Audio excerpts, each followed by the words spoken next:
Sonnet. You have the same power as Canon.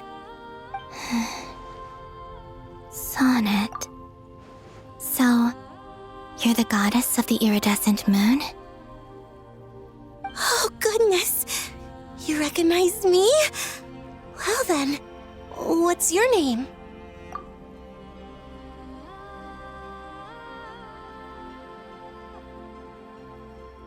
Columbina. Columbina Hyposelenia. Hyposelenia? What a lovely name. Did you choose it yourself? It was a joint effort between me and my friends. Friends? You mean your friends in the heavens? Huh? Oh, sorry. You must be exhausted. I apologize. Hang in there. Let me introduce you to my older sisters. Do you mean the other two moon goddesses? Arya and Canon? Wow, you sure know a lot. Hey, does that mean that our story goes on into the future? Oh, I guess that wasn't the best question to ask. It's alright. We were prepared for that possibility. You could say we were too prepared. I can't even remember how long my sisters and I have been here by this point. When did you get here? How long has it been? I can't say for sure, but it feels like it's been forever. I see. Are you feeling alright? You look a little unwell. I can hold out a while longer.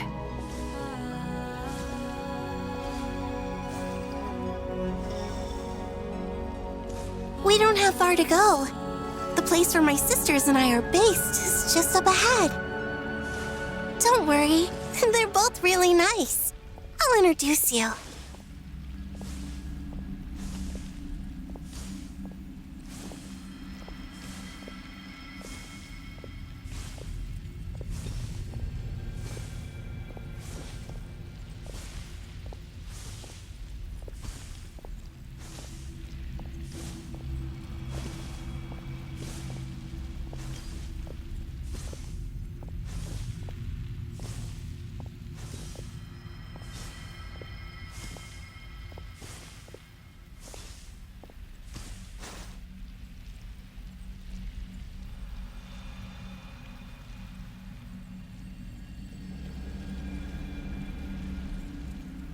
Sisters! I'm back!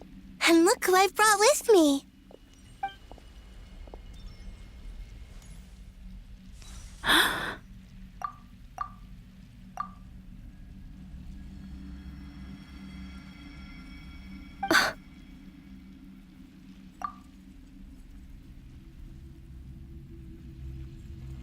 It's our lovely little sister, born in the far future.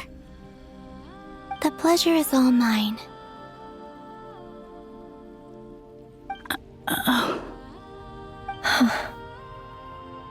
Allow me to introduce you to Columbina Hyposelenia.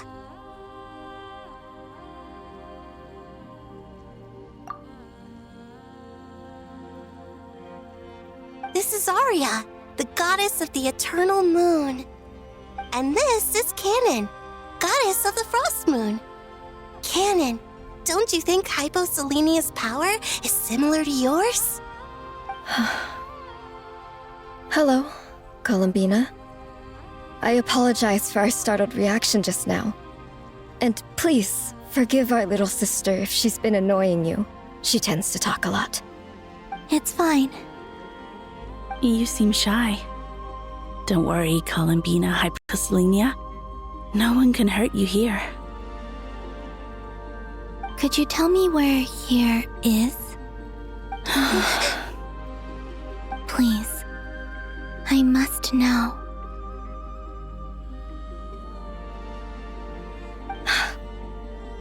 My dear sister, this is where Tevat's original ruler, the Dragon King Nibelung, imprisoned the moon goddesses. What? You're scaring her, Canon. No, I'm fine. Please, continue. Nibelung, our original master, created us in the distant past to maintain Tevat. But he left this world and traveled into the dark universe beyond, to explore worlds vaster still. Day and night, we fulfilled our duty in the heavens, until the day that the first descender arrived. The great ruler of the firmament. The heavenly principles. Is that what later generations call them? I see. But we did not reject them at first, nor did they seem to harbor ill intent towards this world. We coexisted in peace. They were like a guest in our home.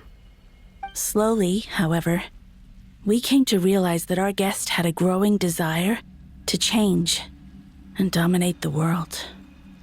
And you didn't stop it? No. There was an order to the rules they set up that Nibelung never taught us. We wanted to know if this order would bode good or ill for Tevat.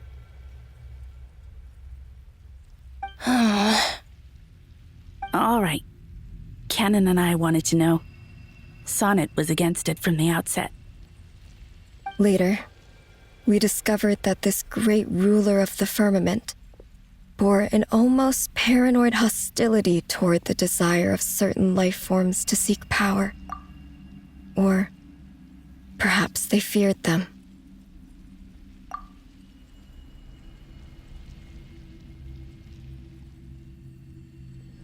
They would even cast down celestial nails as manifestations of their power, to punish the civilizations of the world below.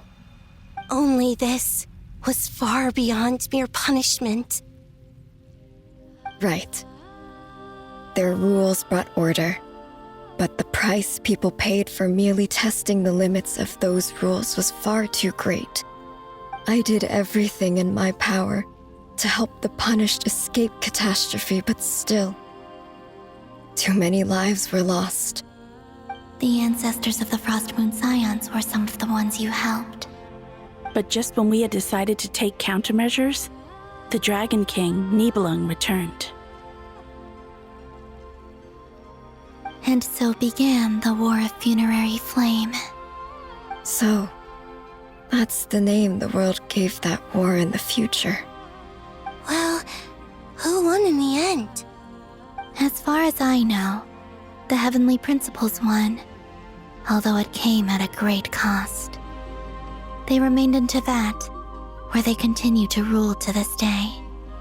And the world's original master, the Dragon King Nibelung, was destroyed. And what of the moons? Are there still 3 moons in Tevat's skies? You can tell us the truth, Columbina. We know we are but remnants of a bygone age. We are prepared for the answer. Only the Frost Moon remains, but it has been cast beyond the false firmament by the Heavenly Principles. The eternal and iridescent moons were both shattered during the war. So death finally came for us in the end. Sonnet. But you're still here, aren't you? A moon goddess cannot live without her moon, Columbina. She's right. That's why I began to disappear. Because the Frost Moon is cut off by the false sky. How much worse it would have been if it were outright destroyed. Our souls may endure within this lunar palace, but if our moons are destroyed, Then we shall disappear the moment we depart from it. I'm sorry. There's no need to apologize to us, dear sister. If anything, we owe the world an apology. If only we'd decided to act sooner, rather than arguing amongst ourselves.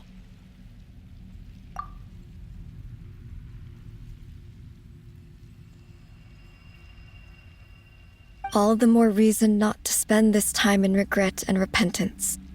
Instead, we should focus our efforts on how we might help our future sister. Sorry? Don't you see, Columbina, your story is not yet over. Is that not why you are here?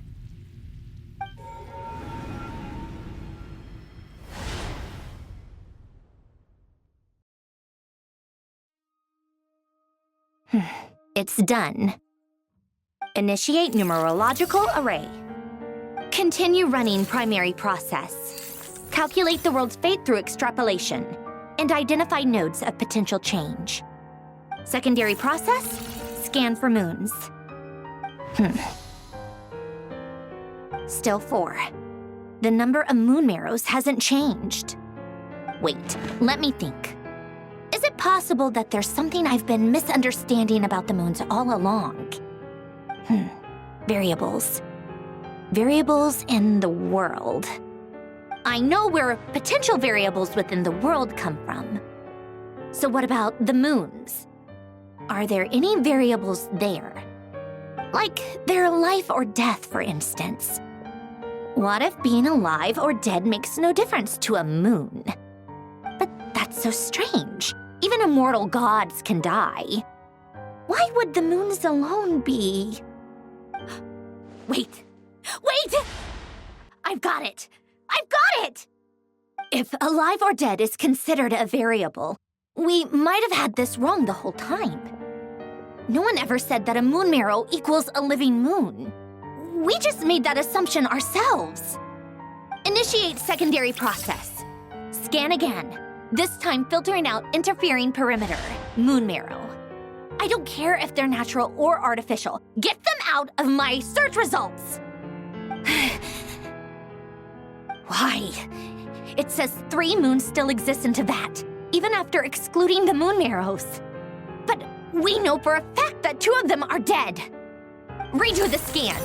Narrow the results to living moons and real moons. No, scrap that. Narrow it down to moons that have lunar authority and remain alive. Why? Why is it still 3? What is this, Columbina? Has the world lied to us? Or are you the one pulling the wool over our eyes?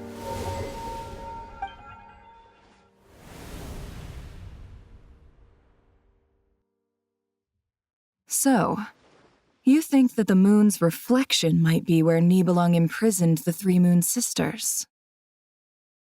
Yes, it would explain a lot, such as why that space would respond to a moon goddess's power, opening the moon gate at her command.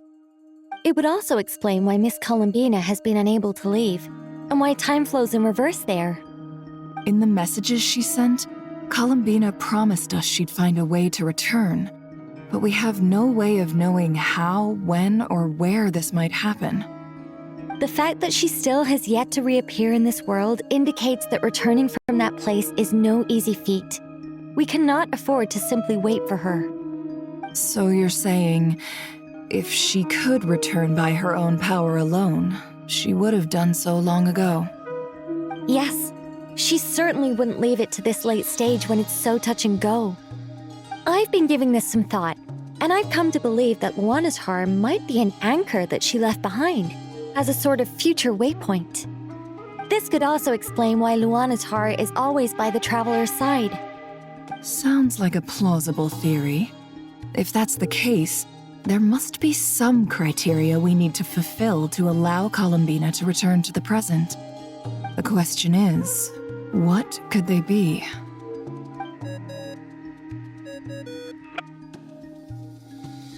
Hello? Listen up! This is extremely important!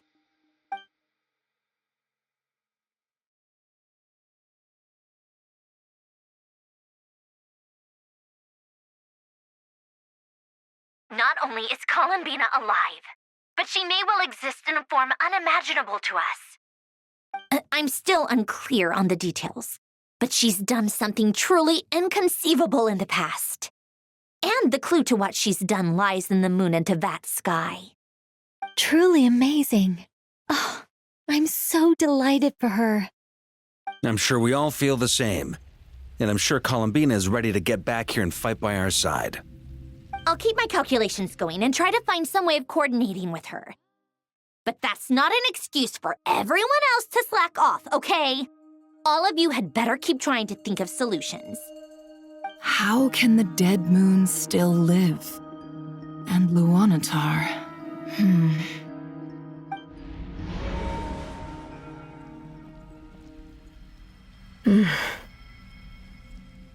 It's hard to believe that's what will happen in the distant future.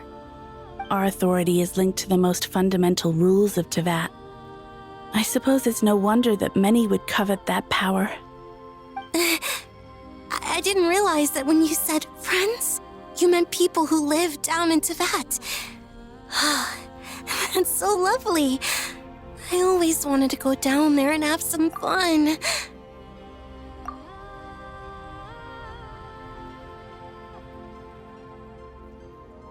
Have you ever tried leaving this prison? Of course. Between us, we've tried everything. But no matter where we go, this space will eventually bring us back here. It's like the center of a whirlpool. Everything ultimately converges here, at the moment when Nibelung imprisoned us. In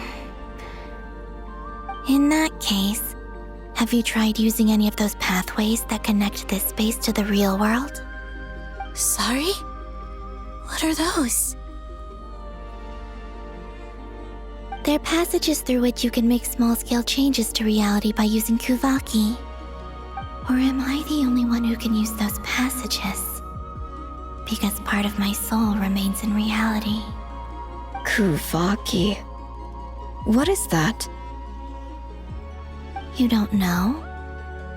It's a unique kind of elemental energy found only in Nodcry, the land from which the moons arose. Oh. Well, it's true that the moons first rose up from the part of Teyvat you say is called Nodcry. But there is no difference in the elemental energy between there and anywhere else. What? Could you show us some of this Kuvaki hyposelenia? Maybe if we see it, it'll make more sense. Okay.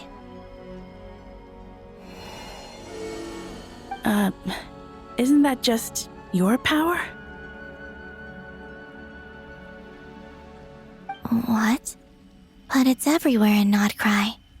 In the air, in the land. Even the creatures who live there have adapted to its influence.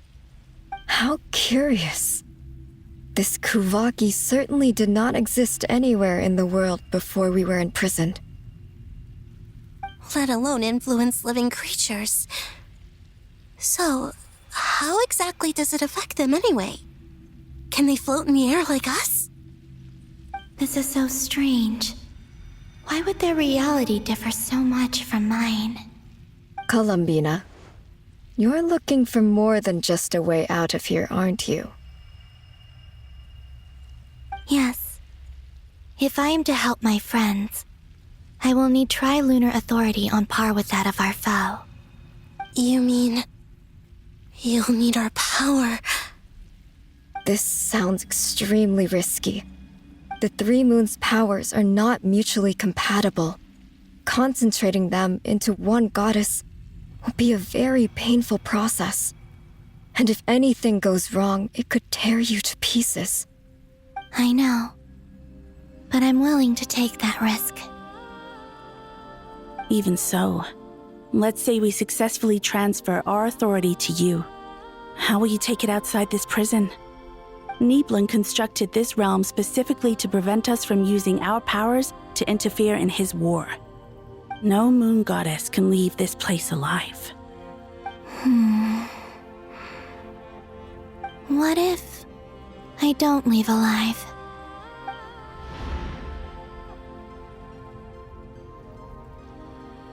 Where do we even start? How are we supposed to figure out what we're meant to do to help Columbina?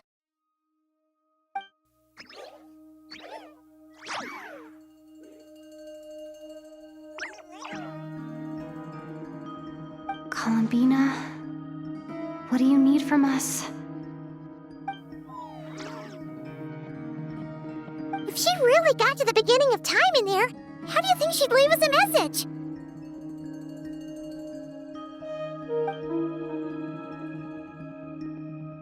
You don't think she'd write it down on a stone tablet somewhere in the hopes that we'd find it, do you? Seems unlikely. Columbina may not talk a lot, but she thinks deeply about issues like this. Let's review what we know. This is the Columbina who fought alongside us against the Rahir of Solnari, and with whom we celebrated Moon Prayer Night. She knows our personalities, our ways of doing things, even our unique strengths and abilities. So, if she wanted to tell us something from a long, long time ago, what would she do? Oh.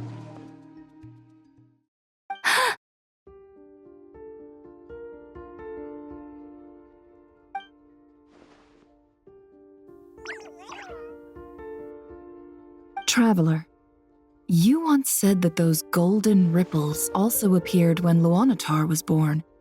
What if Columbina left Luanatar here, not just as an anchor to the real world, but for some other purpose? If she is part of Columbina, and Columbina knows that I can see past events through her... Oh yeah! Like when you peeked into Rare's past through his heart! Nefer, wait. If you're right about this, and you can really see past events through Luanatar, your eyes, they'll... Oh, I know. Looking at Rarir's past in Conria was already enough of a strain on my eyes.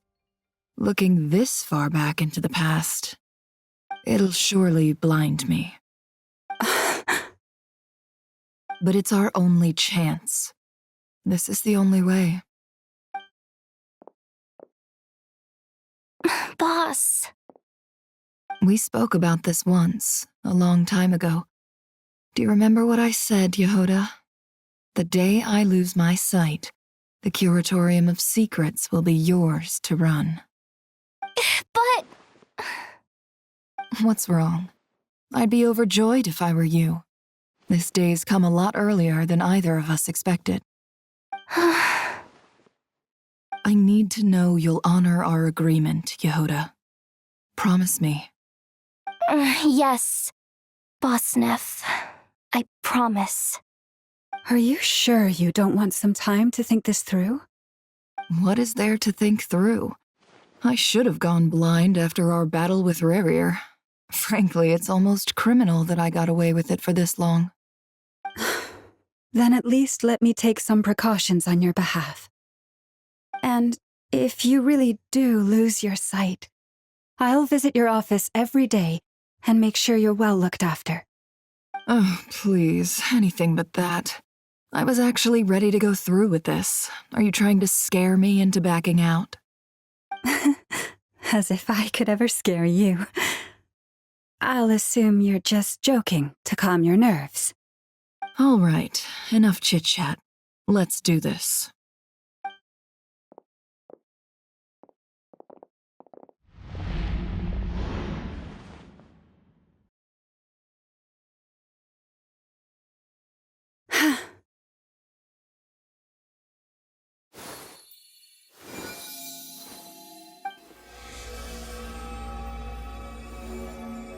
All done.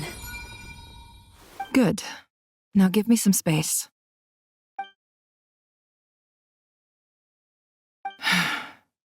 Come on then, little one. Show me what happened in the past.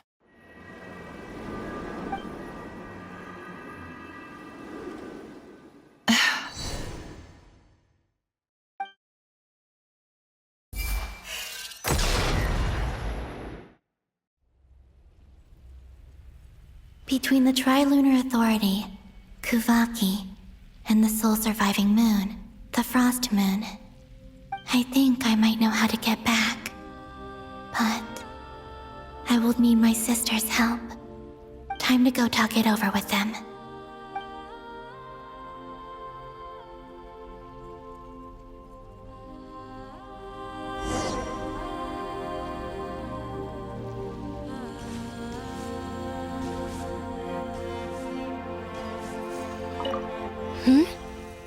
Have you decided what to do? I hope it's not too dangerous. You really scared me when you said that thing about not leaving here alive. Come on, let's go find the other two.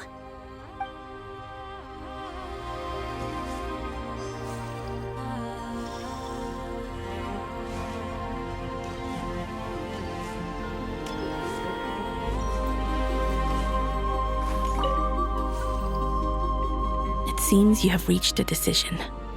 I'm all ears. What do you propose?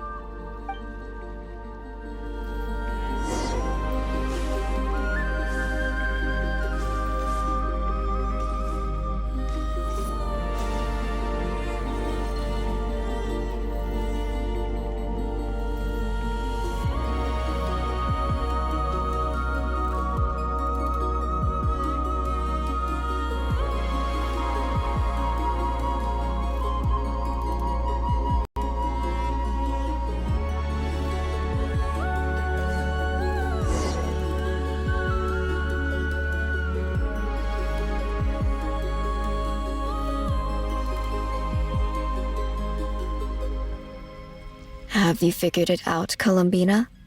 Tell us, how do you plan to leave this place? I intend to die here, in this moment, and then be reborn in the future with the help of my friends. What? What are you saying? How can the dead be reborn? And how will you inform these future friends of your plans? You can't exactly leave oracles. Nothing can escape this place. Not a single ray of moonlight. And even if you found a way, what if they never find the message you left for them? You'll... No, that won't happen. Come again? They will find my message. I'm sure of it. I'm not following. How exactly will you achieve this? It's quite simple, really. First, I will leave my soul here.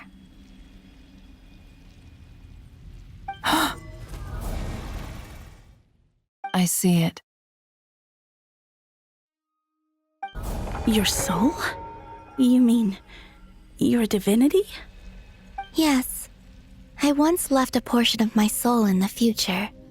One so small that this prison barely noticed anything.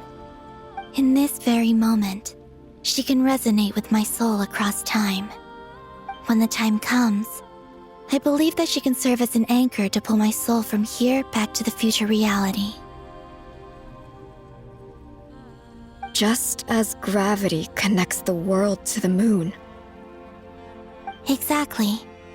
In the future, where I came from, the moon has been cast beyond the false sky, but I can still feel that it is there. In a similar way, I can feel a connection to the soul fragment I left behind even now. My friends can use it to detect my presence. But how do you just leave your soul here? Is that even possible? On my way here, I met an ordinary mortal who entered this place long before I did. Her body is long gone, but her soul remains. And before that, I encountered an old enemy whose entire soul survives here intact, while the power that once corrupted his body has faded away. So, perhaps this space is specifically designed to imprison divinity and authority, but not the physical body. Still, even if your body can escape, would it not just be a lifeless husk without the soul inside? Wait, is that what you meant when you said you wouldn't leave alive? Yes, I shall turn my body into moonlight and pour it over Nodcry. That power shall protect the land and quietly blend into it, awaiting my soul's return in the future. However, I cannot do this on my strength alone. I would need your help to do this, so I'm humbly asking for your assistance. Oh, dear sister, You need not be so formal. As I said before, we are but remnants of a bygone age. You, on the other hand, were born alone in that distant future, and you have walked a long and lonesome road since then. How could I bear to let your story end here in this dungeon? Don't forget, we are your sisters, your family.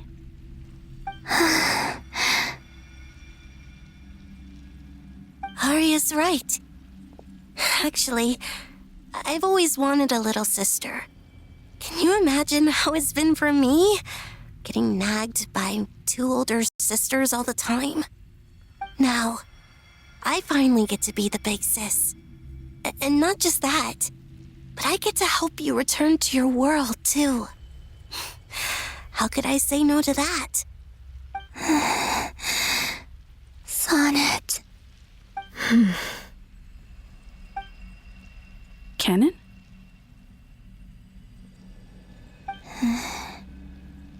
I'm sorry. I know this is a bold request. The Frost Moon is rightfully yours, and it remains intact. Oh, no, please. Don't misunderstand me, Columbina. I was just thinking back on the years that the three of us once spent together. You cannot imagine how happy I am to hear of the future world you describe. The Frost Moon Scions, your lovely, kindly friends. For the three of us, whose purpose in life was to maintain the peace in Teyvat, it is a great relief to know that the people of this world live in such an abundant future. If your plan can save them, and save not cry, I will gladly give you all that I can. Besides, the three of us have been together since the day we were born. I could never abandon them to live on alone without them. Canon.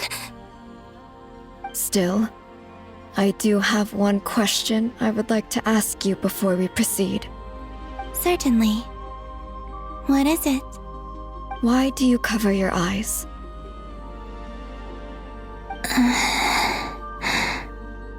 Yeah, I was curious about that too. But it seemed personal, so I didn't want to intrude.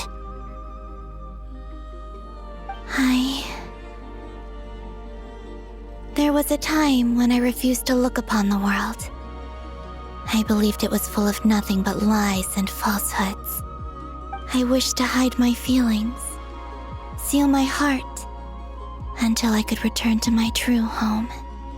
I see. Perhaps that decision saved you from ever having to see the false sky again. But at the same time, you likely missed out on many true and precious things, like the smiles on your friends' faces. Promise me this, Columbina. When you return to the future, open your eyes, take a look at the world around you, and see your friends. I'm sure that you know this already, given that you long to return. But that is your true home. Give me your hand, Columbina. Arya, Sonnet, you too. Okay. All right.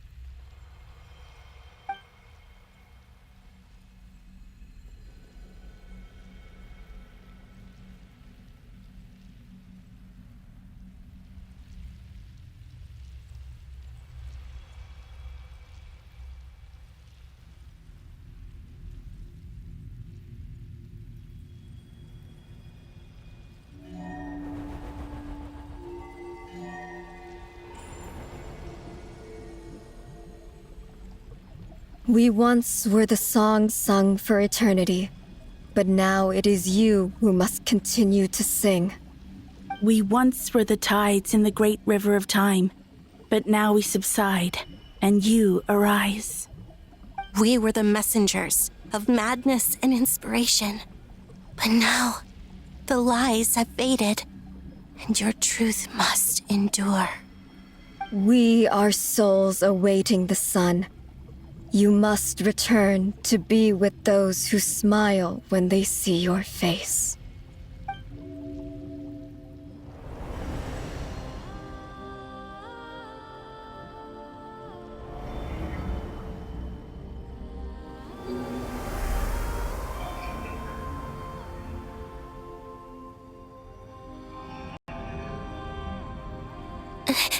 Is it done? Yes.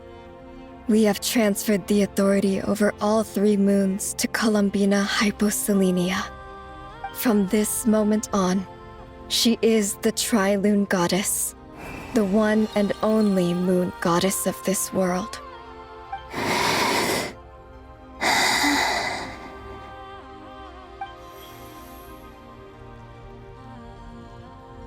Thank you. Thank you, my sisters. Now go, and do what you believe is right, Columbina Hyposelenia. Be aware that we cannot grant you the power of the 3 moons beyond these prison walls. The conflict that arose over their remains following our disappearance will still take place. I understand. Sisters, oh, my body. It feels... Now that we have given up our power and authority, our bodies are merely mortal shells. This prison is dissolving them as we speak. It's okay, Sonnet. The end must come for every god, just as it does for every human. That's all this is. The final destination of our lives. Canon and I will be by your side the whole way.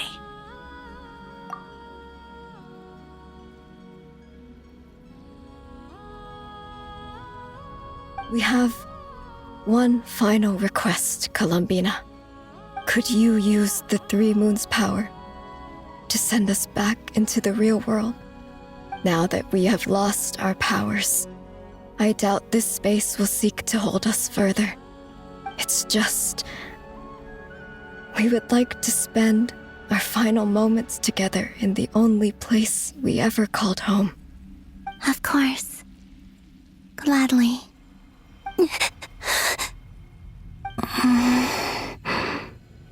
Sonnet. Yes? Don't... I wish I could tell her not to give in to the abyss. Not to be afraid. But is this really what I should say at this moment? Don't forget. I'm so glad to have a big sister like you.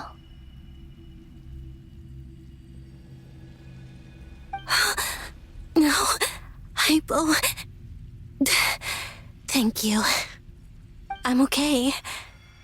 I'm not afraid. As long as my sisters are with me, I won't be afraid.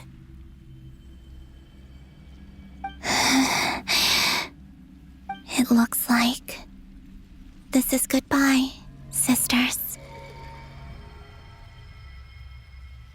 Goodbye, Columbina. Take care of this world in our stead. I will.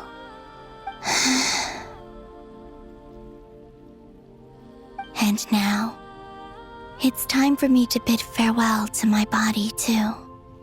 May it become the moonlight that keeps Nodcry company through the long years ahead. So this is why Nodcry was not always home to Kuvaki. It only appeared after I poured my body out upon this land, and only this land. Kuvaki responds to me because it is me, my body, answering the call of my soul. And the golden energy I've encountered on my way here was, in fact, that very soul, which I am about to leave here to guide me.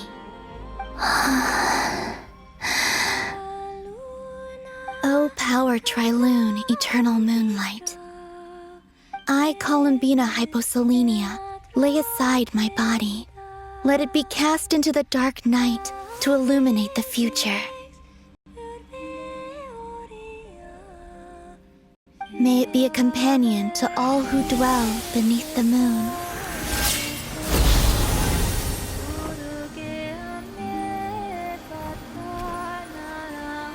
Until the time comes for me to return home.